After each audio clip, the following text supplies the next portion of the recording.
Papaano mo lalabanan ang kalungkutan sa mundong ito? Paano kung ang buhay na sana ay napakasaya ay abot kamay lamang, ngunit ang kapalit naman ay ang pumatay? Hayaan nating si Althea na mismo ang magkwento ng kanyang buhay.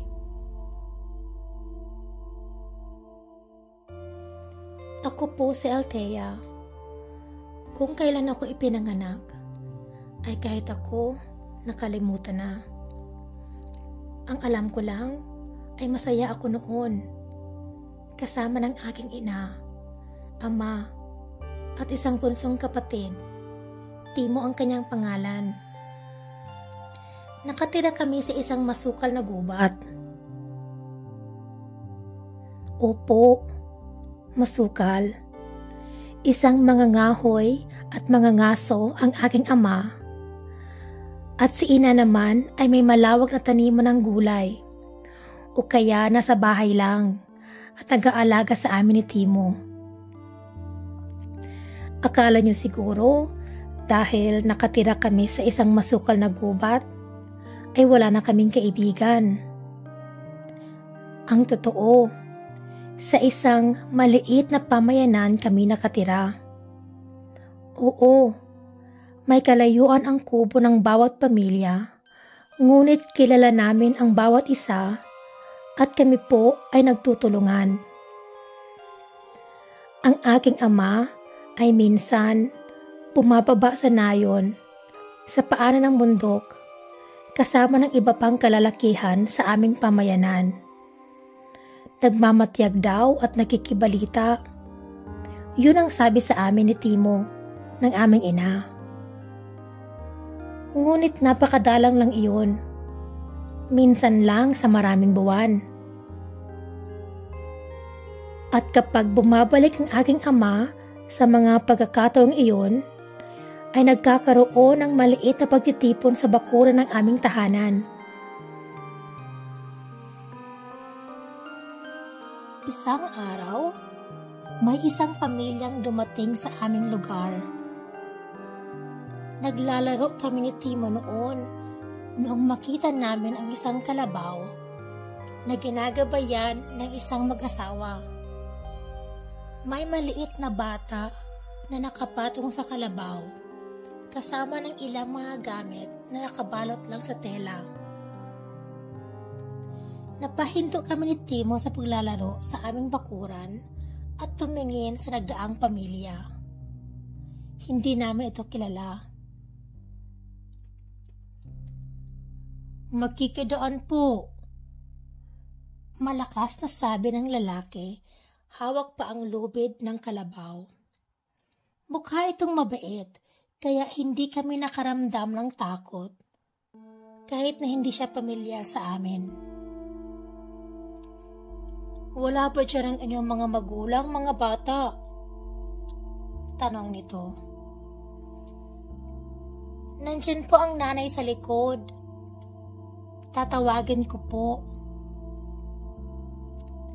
Ngunit paglingon ko, ay nandoon na ang nanay sa tapat ng aming pinto. May dala itong maliit na sundang dahil nagtatrabaho ito sa mga halaman at kulay niya sa likod. Magandang umaga po. Saad ulit ng lalaki. Nakangiti ito at inalis nito ang sombrero mula sa kanyang ulo at marahang yumuko sa aking ina bilang paggalang. Magandang umaga naman. Bago po kayo dito? Lumapit ang ina sa tapat ng bakuran. Oho, naghahanap po kami ng malilipatan. Aba, wala kayong bahay? Saan kayo matutulog? Tanong ng aking ina na sinisipat ang maliit na batang lalaki na nakasakay sa kalabaw. Maghahanap po kami ng lugar at magtatayo ng kubo. Lumingalinga ang ina sa paligid na para naghahanap ng hawan na pwedeng pagtayuan ng kubo. Kami ni Timo ay lumingalinga rin. Doon, sa tapat ng malaking puno ng mangga, ina. Baka pwede doon. Sabat ni Timo habang itinuturo ang isang malaking kahoy sa di kalayuan ng aming bahay. Kaming lahat ay lumingon sa kung saan nakaturo ang kamay ni Timo. Aba, oo! Sambit ng aking ina. Wala namang nagmamay-ari sa lugar na iyon. Baka pwede kayo doon magtayo ng kubo. Maraming salamat. Mukhang maganda nga ang lugar na iyon at hindi rin masyadong mainit. Saad ng lalaki. Tumingin ito sa kanyang asawa at doon lang namin unang napansin ang mukha ng babae. Nagulat kami ni Timo at napahanga. Napakaganda ng babaeng asawa. Napakaputi nito. Napakatangos ng ilong. Napakaganda ng kulay berde nitong mga mata. Napahinga ng malakas ang aking ina na sobrang napahanga rin sa kagandahan ng babae. Ngumiti sa lalaking asawa nito ang babae. Tumingin sa amin ang babae at ngumiti rin ito sa amin. Para bang hindi kaming lahat makapagsalita habang nakatitig sa napakaamo at napakagandang mukha ng babae. Umalis na ang magpamilya at nagpatuloy kami ng paglalaro ni Timo. Maya-maya ay tinawag na kami ng ina para mananghalian. Narinig din namin ang ama na nasa bakuran at maya-maya ay pumasok na ito sa tarangkahan. May isang kubo na malapit sa atin. Doon, sa may puno ng mangga. Aba, at kailan pa ito nandoon? Ni hindi ko man lang ito napansin kahapon. Napakunot noo ang ina. Napatigil ito sandali sa pagsasandok ng kanin at sumilip sa bintana. Totoo nga, may nakatayong isang maliit na kubo na kanina lamang ay wala pa ito. Ang bilis naman magtrabaho ng pumilang iyon. Mantakin mo at nakagawa sila ng kubo? Kanina lamang nakarating yan Lumapit ang ama sa bintana at tinanaw nito ang bagong tayong kubo. Baka may tumulong sa kanila. Halata namang hindi pa tapos ang kubo. Saad nito. Mamayang hapon ay pupuntahan ko sila at mag-aalok ako ng aking tulong. Kumain na kami ng tanghaliang iyon. Noong mga panahong iyon, ay tinuturuan ako ng aking ina kung paano magtahi ng bagong mga damit. Natulog si Timo at kami naman ng aking ina ay pinagpatuloy ang ginagawa naming isang bagong bestida. Nagpahinga lang ng kaunti ang tatay at pumunta naman ito sa gubat. Kasama niya ang amin ding pinakamalapit na kapitbahay na si Amang Pidring. Nangangalap sila ng mga kahoy sa gubat dahil kakailanganin ng maraming kahoy para sa gaganaping nalalapit na piging sa aming munting pamayanan. Ina, sino po kaya ang ating mga bagong kapitbahay? Usisa ko sa aking ina habang hawak ang tela na kung saan ay pinuputal naman ng aking ina ang nasa babang parte. Hindi ko alam kung katulad sila sa atin ay wala silang magiging problema. Papaano kung hindi sila katulad natin, ina? Mahihirapan sila at magiging mapanganib ang kanilang buhay. Saad naman ang aking ina.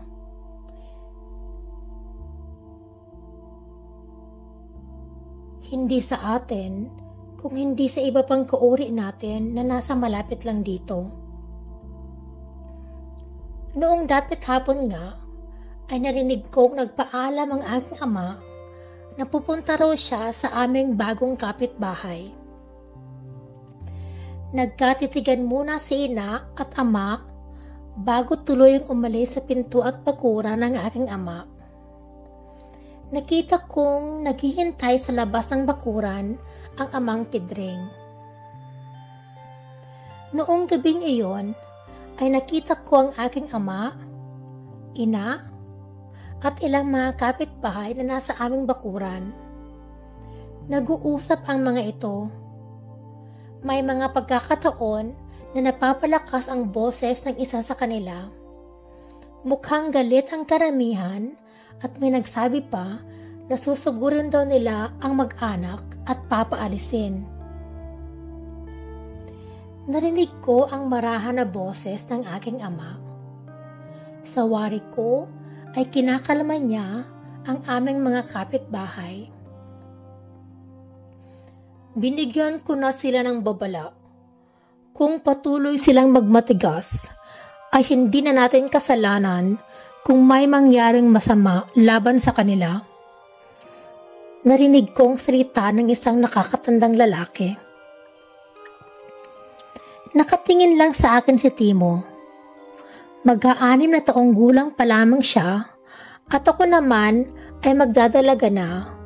Ngunit alam kong naiintindihan na ni Timo ang mga nangyayari. Noong malalim na ang gabi ay nagsiuwian na ang mga tao sa kani-kanilang bahay. Ang aming ama ay magdamag na wala sa bahay.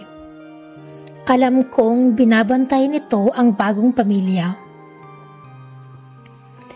Kinaumagahan ay maaga akong nagising. Pupunta kami sa batis ng ina para maglaba.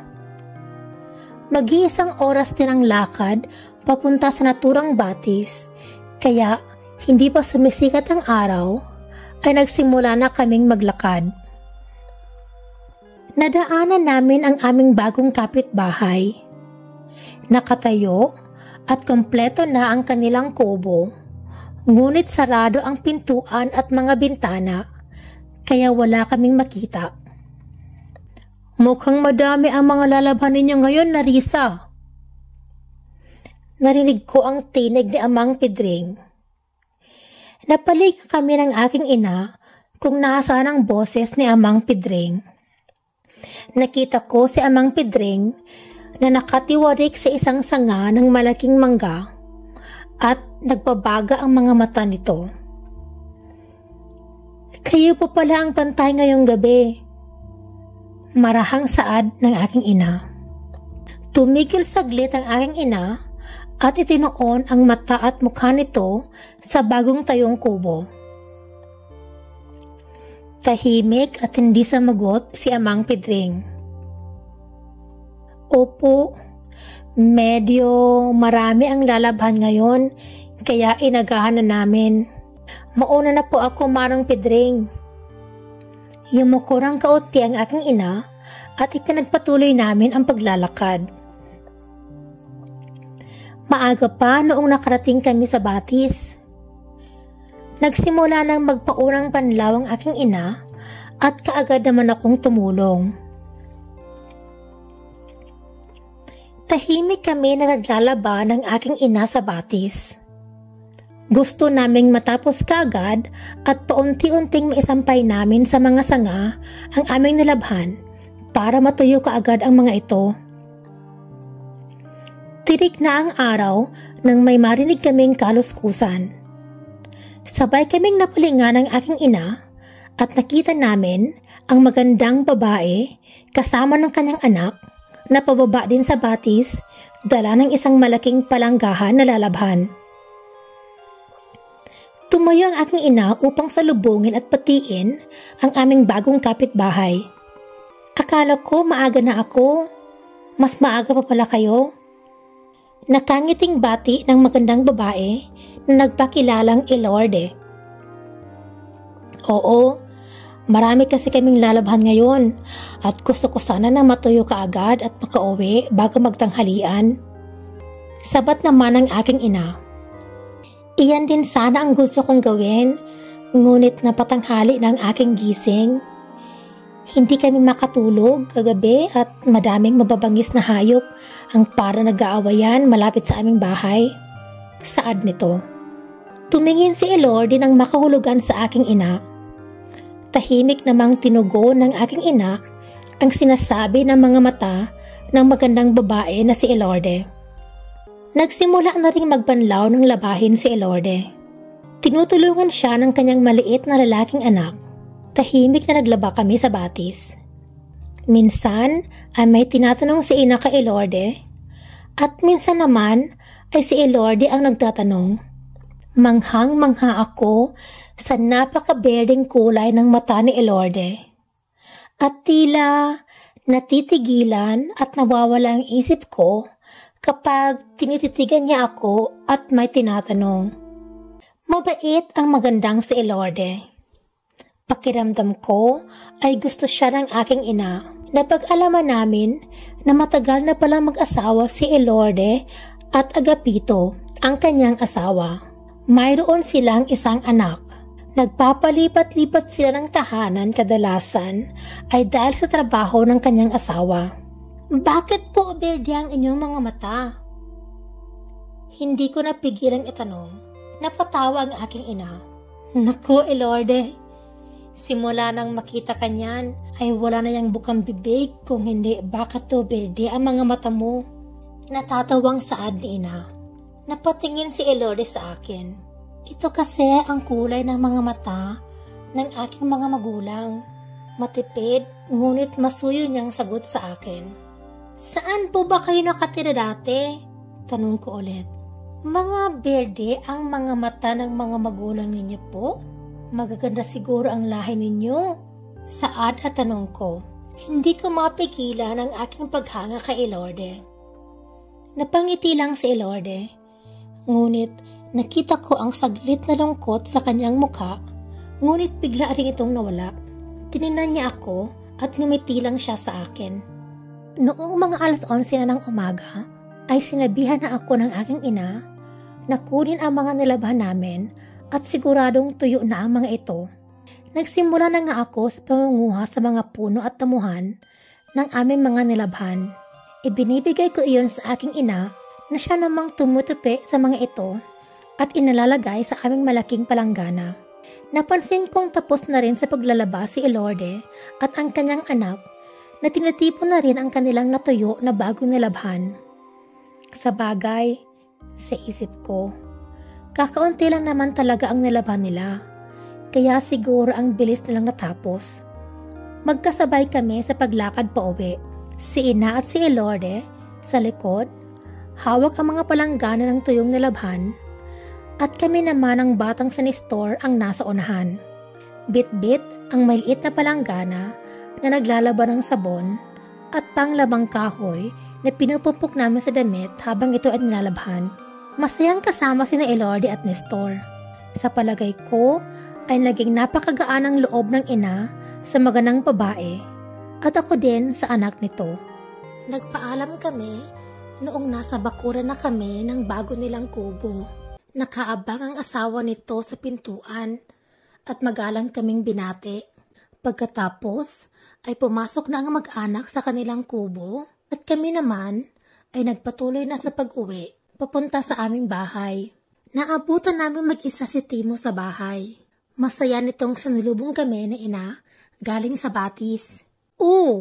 Nasaan ang iyong ama? Tanong ni ina noong makapasok na kami sa loob. Hinanap ito si ama, ngunit wala nga ito sa bahay. Sinundo po siya ni amang Pidring ina. Pupunta daw sila sa gubat at mga ngaso. Para daw ito sa piging bukas ng gabi. Sagot naman ni Timo. Siguradong masasarap ang pagkain natin sa piging ina. Nasasabik na sinabi ni Timo habang naggaan niyang naglalaway ito. Bawal ka pa namang sumama doon, Timo. Wala ka pa sa taming edad. Sabi ko na ikinasimangot ng aking kapatid. Hayaan mo, Timo. Pwede ka namang sumilip. At saka, hahatidan ka ni Althea ng pagkain, sabi ng ina kay Timo. Talaga lang, ate ha? Hatiran mo ako ng pagkain. Gusto kong matikman yung puso at atay, nasasabi nitong sinabi. Umuo naman ako. Mahal ko ang aking kapatid. At kung ano man ang naisin ni Timo, ay pinagbibigyan ko. Mga ngaso ang ama at ibang mga kalalakihan. Ngunit hindi lamang mga hayop ang magiging handa sa aming piging. Alam ko iyon matagal na dahil sa mga kwento ni ina. Kinabukasan nga ay abala ang lahat. May mga hinihintay na mga espesyal na bisita ang karamihan sa aming mga kapitbahay. Ang ina at ang mga kababaihan sa aming pamayanan ay abala sa paghahanda ng mesa, mga malalaking kawa, at inihanda rin nila ang naglalakihang mga kahoy na panggatong. Ang taunang piging ay idinadaos sa isang malawak na hawang bahagi. Napapaligiran ang hawa na ito ng naglalakihang kahoy ng akasya, nara at mahogani. Sagrado ang lugar na ito at walang sino man ang nagtatayo ng bahay malapit dito. Iniiwasan din ito ng aming mga magulang na para bang may takot o pag-aalala ang mga ito sa hawa na iyon.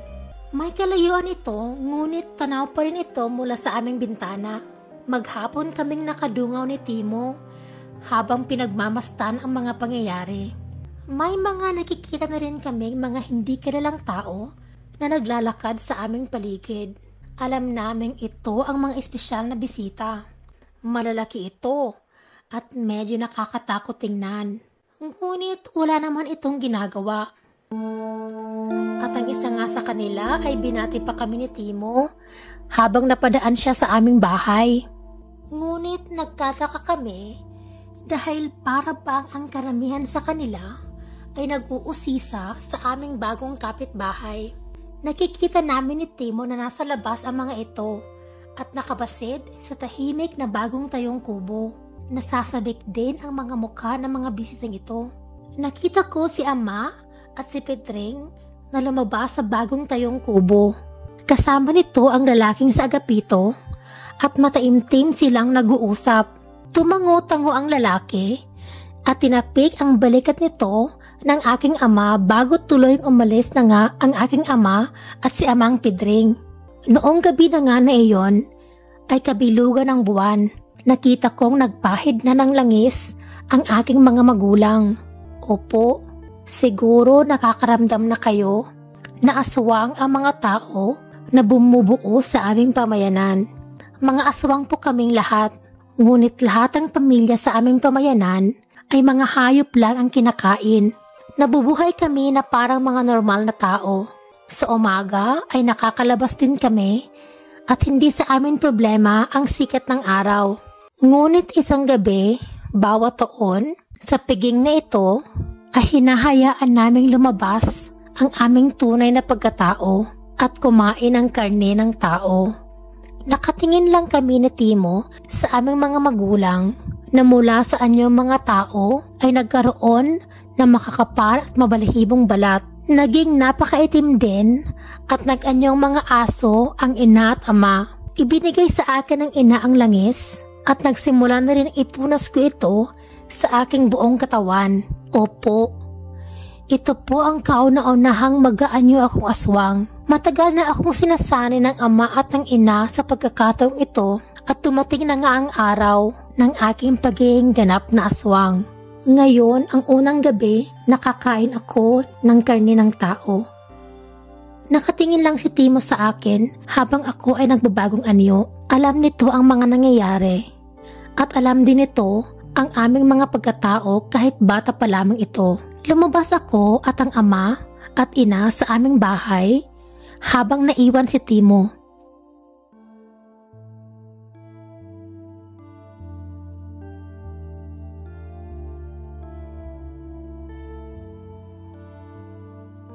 Napadaan kami sa kubo ni Elorde. Tahimik ito. Walang ilaw at sarado ang lahat ng bintana at pintuan. Nakaramdam ako ng matinding pagnanasa na puntahan ang kubo at kainin ang mga tao sa nasa loob nito. Noong lalakad na sana ako papunta sa kubo, ay marahas na kinabig ako ng aking ama at ina. Nagpatuloy na kami sa paglalakad. Huwag sana kayo magagalit sa aking mga susunod na ikikwento. Sa aking katauhang aswang, wala akong nararamdamang awa sa mga bihag habang nakikita ko ang aking mga kalahi na kinakain ang mga buhay pang katawan ng mga ito. Ang iba sa kanila ay nakakatakbo ngunit wala silang pag-asang makatakas. Kumakalat at sumisirit ang dugo sa buong hawan. Ang aking ina at ama ay nakita kong kinakain ng sarap na sarap at pinaghahatian pa ang isang binti. Sabik na sabik kong nilapitan ng isang grupo, nakakukuha lang ng isang buhay pang bihag. Nang biglang, may narinig akong sigaw sa bukana ng hawan. Ito ang lalaking asawa ni Elorde, si Agapito. May hawak itong isang malaki at mahabang tungkod. Biglang natigilan ang lahat at napatingin sa lalaki. Biglang may narinig akong tawanan. Isa lang sa umpisa, hanggang sa magsitawanan na rin ang karamihan. Ngunit ang tawanan na yun ay nakakilabot at nagbabadyak. Isa-isang lumapit ang aking mga kalahing aswang sa lalaki hanggang sa mapalibutan na ito. Kinabig ako ng aking ina at ama at pumunta kami sa isang sulok. Malayo sa lalaki at sa nakapalibot ditong mga aswang. Niyakap ako ng aking ina mula sa likod na nagsasabing tumahimik ako at magmasid lamang. Ang ama at si Amang Pedring na nasa malapit tinang sa amin ay nagkatinginan at para nagsasabing huwag silang makisama sa kanilang kagrupo. Mas kinabig pa kami ng aking ama na pumunta sa pinakasulok na akmang nakakubli na kami sa mga naglalakihang kahoy. Nakita ko si Agapito na biglang itinaas ang kanyang tungkod at may malaking apoy na tumupok sa mga aswang na malapit sa kanya. Nagkagulo ang mga aswang, ngunit mas nakakakilabot ang galit nila. Sumulong sila sa lalaki, ngunit kung may anong nakabalot sa lalaki at hindi sila dito makalapit. Nakita kong may kung anong orasyon ang sinambit ng lalaki at isinasabi niya ito gamit ang kanyang mga kamay na agad nakakapaghina sa nasabuyan nito. Napakalakas ng lalaking si Agapito. May isang malaking aswang na galing sa kabilang lugar ang nagtangkang lumapit sa lalaki. Napakalakas din ito at nawasag nito ang nagsisilbing proteksyon ni Agapito.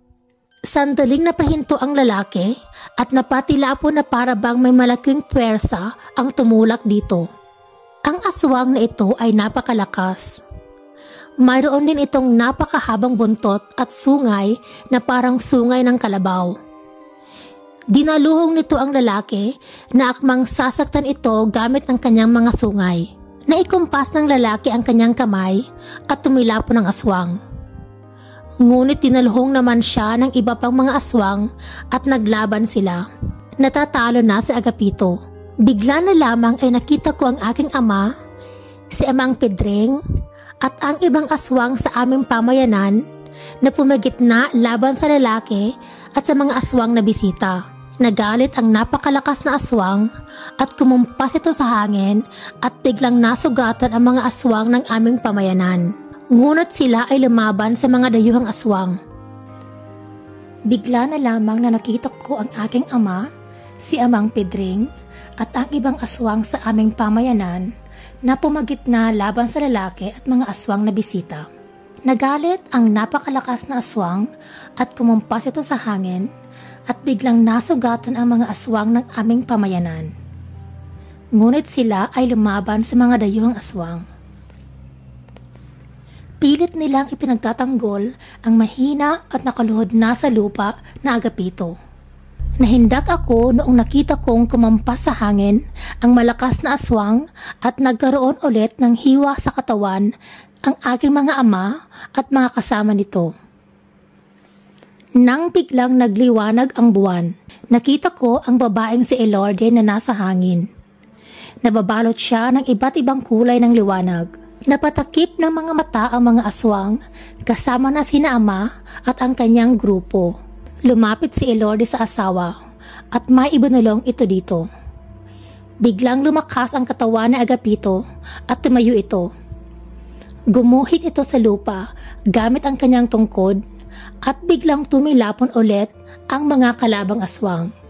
Napapaloob na ngayon si Elorde, si Agapito at ang grupo ng aking ama sa isang liwanag na nagsisilbi nilang proteksyon. Galit na galit ang napakalakas na dayuhang aswang. Kinuha nito ang isang sibat at ipinukol iyon sa liwanag. Sa sandaling ito naman ay nakita kong may kung anong orasyon ang ginawa ni Agapito at isinaboy nito ang kamay sa hangin. Biglang nagkahandusay sa lupa ang lahat ng mga kalabang aswang na wala sa loob ng liwanag. Malayo kami sa hawan kaya hindi siguro kami tinamaan ng kung anumang salamangka na isinaboy ni Agapito gamit lamang ang palad nito. Ngunit narinig ko ang isang sigaw na puno ng sakit at hinanakit. Nakita ko si Elorde, nakahandusay sa lupa. May sibat sa katawan nito. Nakaluhod dito sa Agapito. Sumisigaw at umiiyak na tinatawag ang pangalan ni Elorde. Inakay na ako ng aking ama patungo sa aming bahay. Noong mapadaan kami sa nakatayong bagong bahay kubo, tahimik pa rin ito. Nakasara ang mga bintana at pinto. Kinabukasan ay napag-alaman namin na si Agapito pala ay isang malakas na antingero at ang asawa nitong si Elorde ay isang diwata. Paggising namin ni Timo, wala na si Agapito at ang anak nito. Kung saan nagpunta ang mga ito ay walang nakakaalam. Si Agapito daw ay isang antingero ay pumunta talaga sa pamayanan namin para sa piging na ito. Napag-alaman nito na dadalo ang isang lahi ng aswang na matagal na niyang hinahanap at gustong puksain. Napuksa nga nito ang buong aswang na dayuhan, ngunit namatay rin ang asawa nitong diwata. Bago umalis si Agapito ay nag-iwan ito ng babala sa mga lalaki ng aming pamayanan na mag-iingat daw kami dahil ang lahi ng mga aswang na dayuhan ay malalakas at mahahaba ang buhay. Hindi rin ito magdadalawang isip na lipulin ang aming pamayanan kung malaman ng mga kalahi nito na tinulungan namin si Agapito. Ilang araw pagkatapos ng mga pangyayari ay may mga malalaking tao ang dumayo sa aming pamayanan. Nagtatanong-tanong ang mga ito sa aming mga kabaryo tungkol sa mga dayuhang aswang na nakipiging noong ilang gabi pa lamang ang nakakalipas. Sa pagkakaalam ko ay walang nagsalita ni isa man sa amin tungkol sa tunay na mga nangyari. Ang sinabi lang ni ama at ang mga kanayo namin ay may isang arbolaryo at antingero na may asawang diwata at isang anak ang nandoon sa amin at siya ang pumuksa ng mga dayuhang aswang. Tiimbagang na pinuntahan ng mga naglalakihang lalaki, ang inabando ng kubo na kumakailan lang ay tahanan ni Agapito. Suminghot-singhot ang mga kalalakihan at tumingin na nakakahilakbot sa amin. Bakit hindi ninyo sa amin sinabi na kaibigan nyo pala ang Agapitong ito? Hindi namin siya kaibigan. No, tala tugon ni Amang Pedring. Bakit naaamoy ko ang presensya ng ilan sa mga inyo sa loob ng bahay nito mismo? Tanong nitong nagbabaga ang mga tingin. Hindi namin kilala ang taong yon. Bagong salta lamang siya dito at napili nila na dito manirahan kasama namin. Pinabantayan namin sila sa gabi laban sa ibang aswang na taga-kabilang bayo na nakakaamoy sa kanila. Ganon ba? Lumapit ang isa sa mga malalaking lalaki at sinakal si Amang Pedring. Lumapit naman sina ama at iba pang mga kalalakihan ng aming pamayanan at tangkang makikipaglaban. Nang bitiwan na ng malaking lalaki ang Amang Pedring. Tiyakin ninyo na wala kayong ginawa laban sa aking angkan.